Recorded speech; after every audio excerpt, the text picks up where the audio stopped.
ಇಲ್ಲ ಈಗ that is called attitude and behavior. That comes under the employee skills. You are looking professional. Are you professional?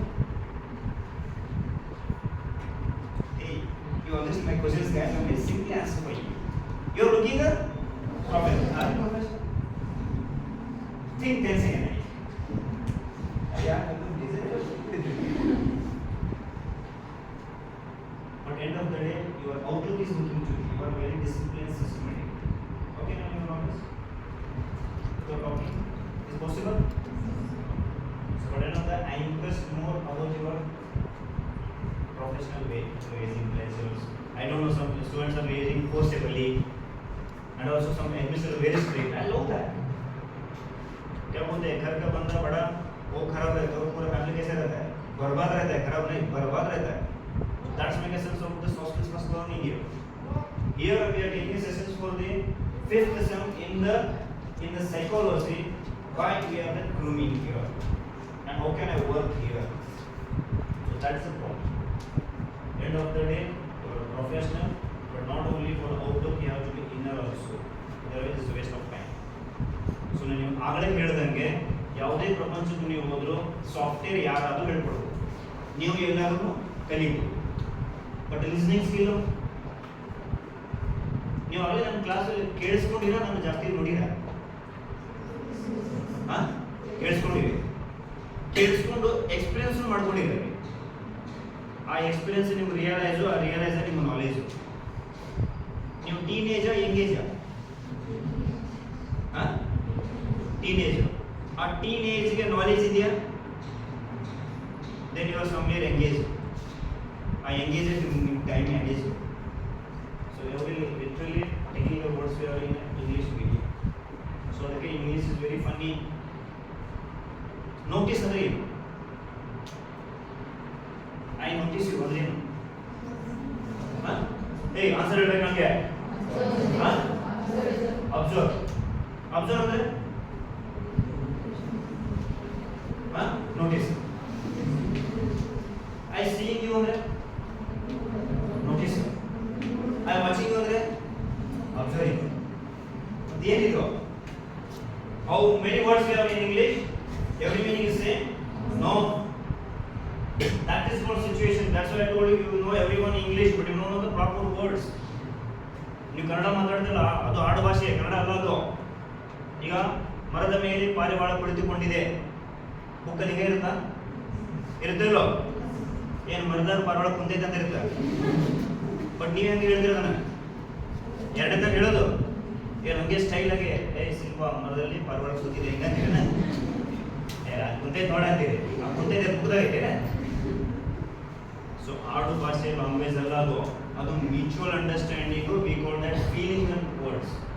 ಅದಕ್ಕೆ ಒಂದು logic ಇದೆ, words can change words. Word spelling ಏನು?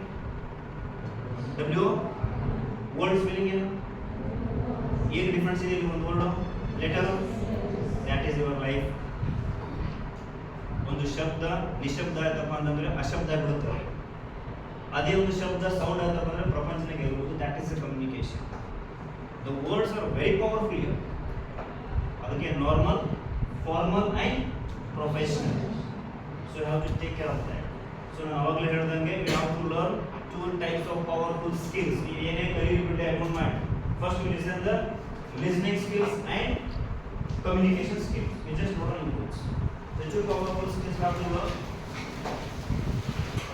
ಎರಡು ಥರ ನೀವು ಸ್ಕಿಲ್ಸ್ಗಳನ್ನು ಕಲ್ತ್ಕೋಬೇಕು. ಅದು ಯಾವುದಪ್ಪ ಅಂದರೆ ಲಿಸ್ನಿಂಗ್ ಆ್ಯಂಡ್ ಕಮ್ಯುನಿಕೇಶನ್. ಏಯ್ ಲಿಸನ್ ಸ್ಪೆಲ್ಲಿಂಗ್ ಯಾರು ಹೇಳ್ತೀರೋ ನೀವು? What is listen spelling? ಹಾಂ ಹಾಂ ಹಾಂ ಹಾಂ ಹಾಂ ಏನು? Thank you so much. ಇವಾಗ ನೋಡಿ, ಒಂದು ಯೂನಿವರ್ಸಿಟಿಯಲ್ಲಿ, ಸ್ಕೂಲ್, ಕಾಲೇಜಲ್ಲಿ ಕ್ಲಾಸ್ ಮುಗಿದಲ್ಲ, ಕ್ಲಾಸು ಎಲ್ಲ ಲೆಕ್ಚರ್ಸ್ ಏನಂತಾರೆ? Guys, I you understand? What is your answer? Yes sir.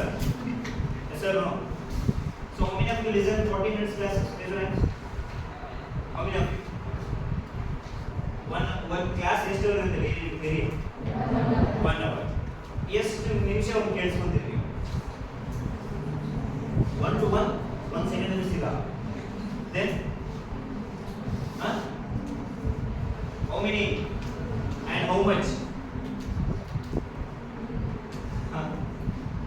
ನೀವೇನಾದರೂ ಲೆಕ್ಚರ್ಸ್ನ 45 ಮಿನಿಟ್ಸ್ ಒಂದು ಕ್ಲಾಸ್ ಅಲ್ವಾ 20 ಮಿನಿಟ್ಸ್ ಕೇಳಿಸ್ಕೊಳ್ಳಿ ಸಾಕು.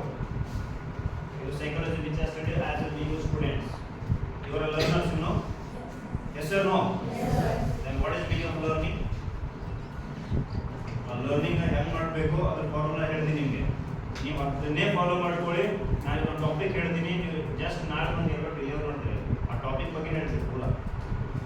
ಸಿಂಪಲ್ ವರ್ಡ್ಸ್ ಇದಾವೆ, ನೀವು ಅಷ್ಟೇ ಫಾಲೋ ಮಾಡಿದ್ರೆ ಸಾಕು. ಇವತ್ತು you can use for your daily routine also. So ನಮ್ಮದು ಸಾಫ್ಟ್ ಸ್ಕಿಲ್ಸಲ್ಲಿ ಅಥವಾ ಪ್ರೊಫೆಷನಲ್ ಲೈಫಲ್ಲಿ ಒಬ್ಬನ ಜೀವನನ ನಾವು ಎರಡು ಭಾಗ ಮಾಡ್ತೀವಿ. ಒಂದು ಪರ್ಸನಲ್ ಲೈಫು, ಇನ್ನೊಂದು ಪ್ರೊಫೆಷನಲ್ ಲೈಫು. ಫಾರ್ ಎಕ್ಸಾಂಪಲ್, ನೀವು ಎಷ್ಟು ಗಂಟೆ ಮನೆಗೆ ಹೋಗ್ತೀರಿ ಎಲ್ಲರೂ? 5, 6 ಹಿಂಗೆ ಇದನ್ನು ರೀಸನಬಲ್ ಇರ್ತದೆ. ಇದು ಯಾಕೆ ಅಲ್ಲಿ ಮನೆಗೆ ಇರೋದು ಸಿಸ್ಟಮೆಟಿಕ್ ಆಗಿರ್ತದೆ ಅನ್ನಬೇಕಲ್ಲ. ನಾಳಿಂದ ಹೊರಗಡೆ ಕಾಲೇಜ್ ಯಾಕೆ? You are with the society. ನಮ್ದು ಇನ್ನೊಂದು ಹೆಲ್ತ್ ಲಾಜಿಕಲ್ ಹೇಳುತ್ತೆ, you respect your body and respect the society. ಇವೆರಡೂ ನೀವು ಪ್ರಾಬ್ಲಮ್ ಮಾಡಿದ್ರೆ you are in problem. Getting my words as being use. ಏನು ಸರ್ ಹಿಂಗಂದ್ರೆ ಬಾಡಿ ಅಂದರೆ ನಮ್ಮ body have to love our body first. If it is good, you are in good. Then you respect the society. If you are not giving society respect, they will enter. End of the day, you have to come outside the campus. So, ಅಲ್ಲಿ ನಾನು 4 ತರ ಭಾಗ ಮಾಡ್ತಾರೆ. ಯಾವ ತರ ಅಂದ್ರೆ being a girl, being a boy at home. Yes or no? Yes or no? Yes sir. In a home, being a girl or being a boy. The one stanza. The second stanza, being a student in school and college. The third one, being a youth in a campus. Class and students campus ಅಲ್ಲಿ ಇರ್ತಾರಲ್ವಾ. and the fourth campus ನೋಡೋದ್ರೆ 18 plus you are a citizen of nation. ಮನೆಯಲ್ಲಿ ಮಗಳಾಗಿ, ಕಾಲೇಜಲ್ಲಿ ವಿದ್ಯಾರ್ಥಿಯಾಗಿ, campus ಅಲ್ಲಿ ಯುವಕನಾಗಿ, ಸಮಾಜದಲ್ಲಿ ನಾಗರಿಕನಾಗಿ, ಈ ತರ ಭಾಗ ಮಾಡಿದ್ದಾರೆ ನಮ್ಮನ್ನ. 4 ಇದ್ದಾರೆ ಯಾರು? ನಾನೇ ಅಲ್ವಾ. ಸೊ ಎಲ್ಲಿ ಹೇಗಿರಬೇಕು, ಯಾವ ಶಬ್ದ ಬಳಸಬೇಕು ಅನ್ನೋದೇ ನಿಮ್ಮ ಕಾಮನ್ ಸೆನ್ಸು, ನಿಮ್ಮ ನಾಲೆಜ್ ಅಲ್ಲ. ಈ ನಾಲೆಜ್ನ ಅಲ್ಲಿ ಯೂಸ್ ಮಾಡಬೇಕು. That's to make your personality, that's called skill development. Simple logic. ನಾಲ್ಕು ನೀವೇ ಇಲ್ವಾ? ಅದಕ್ಕೆ ನಾನು ಹೇಳಿದ್ದು ನಾಳೆ ಬರೋಣ ಸ್ಕೂಲ್ಗೆ, ಕಾಲೇಜ್ಗೆ. ಸೊ ಅದಕ್ಕೆ 2 ಭಾಗ. ಇದು ಪ್ರೊಫೆಷನಲ್ ಲೈಫು ಆಫ್ಟರ್ 5 ಭಾಗ ಪರ್ಸನಲ್ ಲೈಫ್. ಅದಕ್ಕೆ ಬೌಂಡ್ರಿ ಇರಲ್ಲ, ರೆಸ್ಟ್ರಿಕ್ಷನ್ಸ್ ಇರಲ್ಲ. ಇಲ್ಲಿ ID ಕಾರ್ಡ್ ಹಾಕೊಂಡು ಅಂತ ಹೇಳಿದ್ರೆ 2 ಯಾಕೆ? ಐಡೆಂಟಿಟಿ ಅಥವಾ ಸೆಕ್ಯೂರಿಟಿ ಯಾವುದಿರಲಿ, ನಾಟ್ ಸೆಕ್ಯೂರಿಟಿ ಯಾವ ಥರ ಡಿಸ್ಪ್ಲೇ ಮಾಡ್ಬೋದು?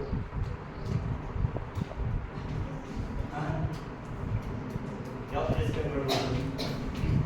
ಸೊ ಓಕೆ, ಎಲ್ಲರೂ ಲಾಜಿಕ್ಸ್ ಇದೆ ಇಲ್ಲಿ. That's called grooming.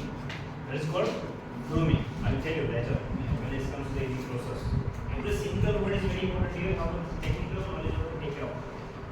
Okay, now it comes to the normal, formal and professional. ಈಗ ನೆಕ್ಸ್ಟ್ ಆ ಲಿಸನ್ ಇದೆ ಅಲ್ವಾ, ಕ್ಲಾಸ್ ರೂಮಲ್ಲಿ 20 ನಿಮಿಷ ಕೇಳಂತ ಹೇಳಿದ್ದೀನಿ ನಾನು. ಹೆಂಗೆ ಕೇಳಬೇಕು ಅವನ್ನ? ನೀವು ಅವ್ರನ್ನ 20 ನಿಮಿಷ ಕ್ಲಾಸ್ ಕೇಳಬೇಕಂದ್ರೆ ಸೈಲೆಂಟ್ ಕೂತ್ಕೋಬೇಕು. ಈ ಲಿಸನ್ ಒಳಗೆ ಇನ್ನೊಂದು ನೋಡಿದೆ ನೋಡಿ, SILENT. Yes no? If you want to listen properly your class, you have to keep silent. So silent ಇದ್ದಾಗ ಮಾತ್ರ ನೀವು ಯಾರಾದ್ರೂ ಕೇಳಿಸ್ಕೊಳ್ಳೋಕೆ ಸಾಧ್ಯ. ಆ ಕೇಳಿಸ್ಕೊಳ್ಳೋದೇ ಲಿಸ್ನಿಂಗ್ ಸ್ಕಿಲ್. ಇಲ್ಲ ಅಂದ್ರೆ don't have any answer. The second one is communication skill. So then what is the meaning of listening skill? Hearing ಅಂದ್ರೆ ಏನು? I am not talking about hearing. I am talking about hearing. What is the meaning of hearing? H HIR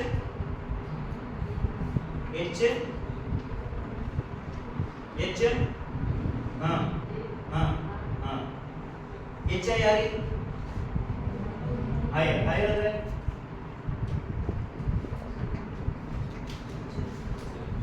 higher ಅಂದ್ರೆ ನಾವು transportation ಮಾಡ್ತೀವಿ ಬಾಡಿಗೆಗಾಗಿ. Okay, ನೀವು ಬಾಡಿಗೆ ಅಂದ್ರೆ rent ಅಂತ ಹೇಳ್ತೀವಿ. Yes no? So this all the single English ವರ್ಡ್ನ ಬಹಳ ಮೀನಿಂಗ್ಸ್ಫುಲ್ ಇದೆ. Then it comes to the notice. Notice ಅಂದ್ರೆ ಹೇಳ್ತೀವಿ ಅಪ್ಪ ನೀವು ಸೆಕೆಂಡ್ ನೋಟಿಸ್ ಅಂದ್ರೆ ಏನು ಇಂಗ್ಲಿಷಲ್ಲಿ? ನಾನು ಆಗಲೇ ಹೇಳಿದ್ನಲ್ಲ, ಸೀಯಿಂಗು, ವಾಚಿಂಗು. ನೋಟಿಸ್ ಅಂದ್ರೆ ಏನು? ವರ್ಡ್ ಕನ್ನಡದಲ್ಲಿ ಏನು ವರ್ಡ್ ಇರುತ್ತೆ ನೋಟಿಸ್ಗೆ? ಸೂಚನೆ. Yes no? Yes sir no? Okay. Notice ಅಂದ್ರೆ ಸೂಚನೆ ಕನ್ನಡದಲ್ಲಿ. ನೀವು ಏನು ನೋಡಿರ ಬೋರ್ಡ್ನ ಕಾಲೇಜಲ್ಲಿ? Yes no? ಅದರ ಒಳಗಡೆ ಒಂದು ಪೇಪರ್ ಇರುತ್ತೆ ಯಾವುದಾದ್ರು, ಅದು ಇನ್ಫಾರ್ಮೇಶನ್ನ ಮೆಸೇಜ್ ಏನದು? ಏನು ಇಂಟಿಮೇಷನ್? ಏನದು ನೋಟಿಸು? ಮೆಸೇಜ್. ಮೆಸೇಜ್ ಏನು information? Listen very guys, you are technical students. Information. Yes or no? Hey, tomorrow we have a 3 days training program. Please attend everyone. That is a notice. That is called information. Same notice in police station ಇಂದ ಬಂದ್ರೆ information. ಮತ್ತೇನು? Oh, sorry. Message. Hey, I am checking you. Listen, PSA. I am taking you. Not a warning, warrant. Our notice ಏನಾಗುತ್ತೆ?